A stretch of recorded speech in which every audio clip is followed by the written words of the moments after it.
Hello दोस्तों, कैसे हैं? अच्छे। तो हम फाइनली प्रश्नावली 1.1 लेकर आ गए हैं, जो कि है निम्नलिखित संख्याओं का एचसीएफ ज्ञात करने के लिए यूक्लिड विभाजन एल्गोरिथम का प्रयोग कीजिए। ठीक है, यानी कि निम्नलिखित संख्या जो दी गई है 135 और 225 और भी दो क्वेश्चन है। ठीक है, निम्नलिखित संख्याओं का एचसीएफ ज्ञात करने के लिए यूक्लिड विभाजन का फार्मूला लगा के आपको इसका प्रयोग करके एचसीएफ निकालना है। वीडियो को देखने से पहले एक ही रिक्वेस्ट है, इससे पहले मैं जितने भी प्रश्नावली 1.1 से रिलेटेड फार्मूले या फिर बेसिक इन्फॉर्मेशन है, उनका लिंक वीडियो के डिस्क्रिप्शन में दे दूंगा। आप जाके देख लीजिए, फिर यह वीडियो पूरा देखिए। ठीक, आपको गारंटी दिलाता है आपका भाई कि आपको सिखा के रहूँगा, कमज़ोर से कमज़ोर विद्यार्थी की डिमांड पूरी करके रहूँगा। ऐसा वीडियो आपको यूट्यूब पे या फिर कहीं नहीं मिलेगा। इतने बेसिक से आपको बता दूंगा कि आप भी पढ़ा सकते हैं। ठीक है, तो चलिए स्टार्ट करते हैं। सबसे पहले आपको एक्सरसाइज पर जाने से पहले आपको कुछ ध्यान रखना है कुछ बातों का। देखिए वह बातें क्या हैं। देखिए, सबसे पहले हमने पढ़ा था पिछले वीडियो में भाज्य बराबर भाजक गुणे भागफल प्लस शेषफल। ठीक है, ए बराबर बी क्यू धन आर। ठीक है, यह हमने पढ़ा था कल वीडियो में। अगर नहीं देखे हैं तो लिंक डिस्क्रिप्शन में है, देख लीजिएगा ज़रूर। जहाँ देखिए आर मतलब जो शेष फल बचता है, पूरा मतलब डिवाइड करने के बाद जो शेष फल सबसे नीचे बचता है, यानी कि यह समझ लीजिए। ठीक है, पूरा डिवाइड करने के बाद जो 3 बचा है यही आर है। ठीक, जो नीचे बचता है, तो आर 0 से बड़ा या बराबर होगा, ध्यान रखिएगा। ठीक, जो नीचे बचेगा वह 0 से बड़ा या फिर 0 के बराबर होगा, और b से छोटा मतलब जिससे भाग देंगे, जिस संख्या से भाग देंगे। ठीक है, मान लीजिए इसमें हमने 4 से भाग दिया है, तो यह जो है भाजक यानी b से r छोटा होगा। ठीक है, देखिए मैंने भाग दिया है तो 4 से भाग दिया है, तो लास्ट में शेषफल मतलब r 3 बचा है, तो b से छोटा है या फिर 0 भी हो सकता है। ठीक है, इतना आपको कॉन्सेप्ट याद रखना है। और क्या है भैया? और कुछ नहीं, बस इतना ही आपको ध्यान देना है। अगर इतना आप ध्यान दे दिए तो आप पढ़ा भी सकते हैं। ठीक है, उसके बाद चलिए अब हम क्वेश्चन पे आते हैं धीरे धीरे। सबसे पहले थोड़ा एक चीज़ और पढ़ लीजिए, समझ लीजिए। ठीक है, बेसिक इन्फॉर्मेशन है। इसका वीडियो फाइनली मैंने बता दिया, लेकिन एक बार फिर से दोहरा दे रहा हूँ। ठीक है, आपका भी क्लियर हो जाए। तो देखिए भाजक क्या है, भाज्य क्या है, भागफल शेषफल क्या होता है सब। ठीक है, भाज्य क्या होता है भैया? जो बड़ी सबसे बड़ी संख्या होती है भाज्य, जिसमें भाग देना होता है, वह होती है भाज्य। ठीक, भाजक क्या है? जिससे भाग देना है। 4 से भाग दे रहा हूँ तो यह भाजक हो जाएगी। भागफल क्या है? भागफल मतलब जो इधर लाएंगे, यहाँ गुणे का चिन्ह लगेगा, भाजक गुणे भागफल। भाजक का गुणा भागफल में करेंगे, यानी कि 4 5 20 आ जाएगा। ठीक है, तो यह भागफल होगा, गुणे भागफल। ठीक, प्लस जो बचेगा, यह 3 बचा है ना लास्ट में, तो यह शेषफल हो जाएगा, जिसे भाजक जो है इसे b से डिनोट करते हैं। देखिए भाजक को b से, यहाँ भी भाजक को b से। ठीक, इतना आया।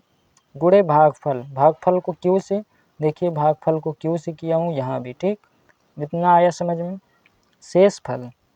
शेषफल को r से करते हैं, देखिए यहाँ r प्लस में किया है। ठीक, और भाज्य को a से, देखिए यहाँ भी a से है। बस इतना आपको कॉन्सेप्ट को याद रखना है। और जो r होगा मतलब जो नीचे 3 बचा है ना, तो यह माइनस में नहीं जाएगा, प्लस में या फिर 0 हो सकता है।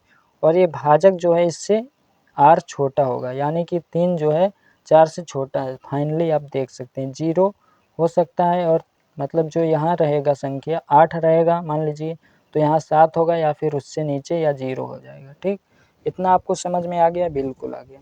चलिए अब हम क्वेश्चन की ओर बढ़ते हैं धीरे धीरे। ठीक है, तो सबसे पहले आपको चुनना है इसमें से बड़ा कौन सी है, कौन सी संख्या इसमें से आपको बड़ी लग रही है। तो आप फाइनली जवाब देंगे 225। ठीक, 225 बड़ी है, तो इसे क्या मानेंगे भैया? भाज्य मानेंगे। ठीक, हम लोग फार्मूला जानते हैं क्या?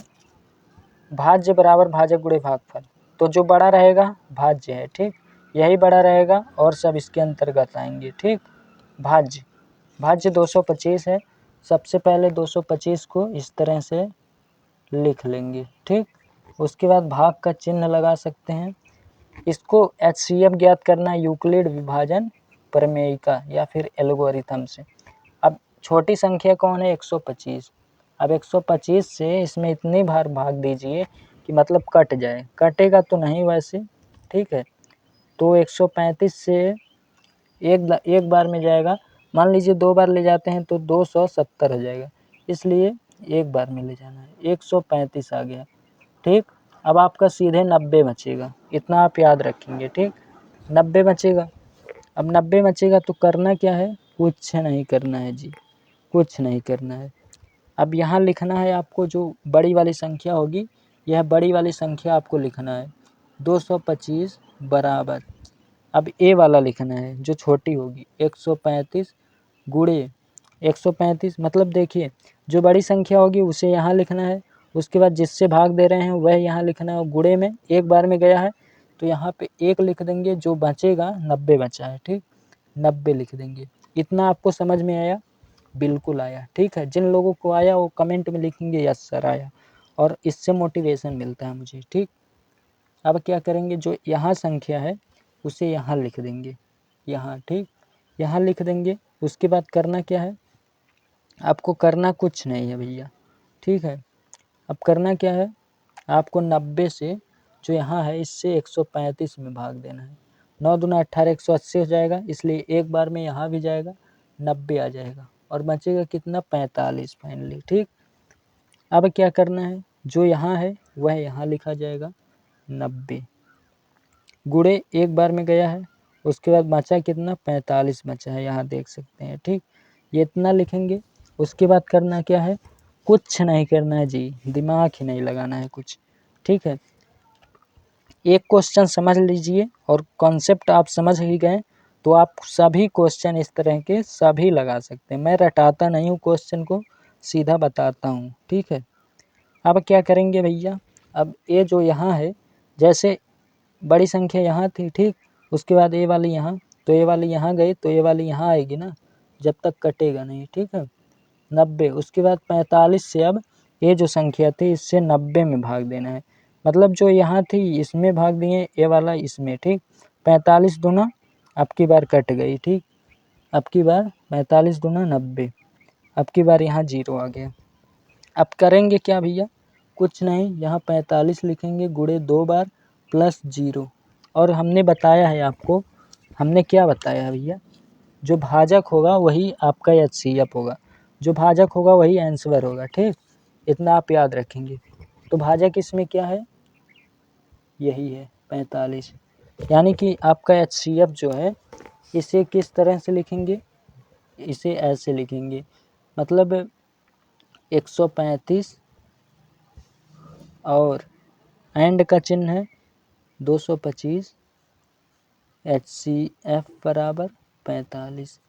आशा करता हूँ यह समझ में आ गया होगा आपको। बस यही आंसर है, इसी तरह से सभी क्वेश्चन आपको लगाने हैं। कॉन्सेप्ट आपका क्लियर हो गया होगा आशा करता हूँ, और इसी तरह से सभी क्वेश्चन लगाइएगा। अगर नहीं आएगा कमेंट में बताइएगा, उसका भी वीडियो मैं आपको प्रोवाइड करा दूँगा। तो अगर अच्छा लगा हो तो और लोगों को भी बताइए कि वहाँ मतलब विनय क्लासेज पर फ्री में आप पढ़ सकते हो, मैथ सीख सकते हो एकदम जीरो से हीरो की तरफ। ठीक है, तो आशा करता हूँ आपको अच्छा लगा होगा, और अच्छा लगा हो तो शेयर कीजिए, लाइक और सब्सक्राइब ज़रूर कीजिएगा। मिलते हैं नेक्स्ट वीडियो में इसी तरह के अमेजिंग मतलब इंटरेस्टिंग क्वेश्चन की तरह। अगला भी आएगा तो इंतज़ार कीजिए, अगले दिन ये भी मतलब दूसरा क्वेश्चन भी आपको प्रोवाइड कराएंगे बेसिक तरीके से। ठीक, और वीडियो पिछला नहीं देखे हैं तो वह जाके देख लीजिए, आपका और भी डाउट क्लियर हो जाएगा और आप भी महान बन जाएंगे गणित में। ठीक, मिलते हैं नेक्स्ट वीडियो में।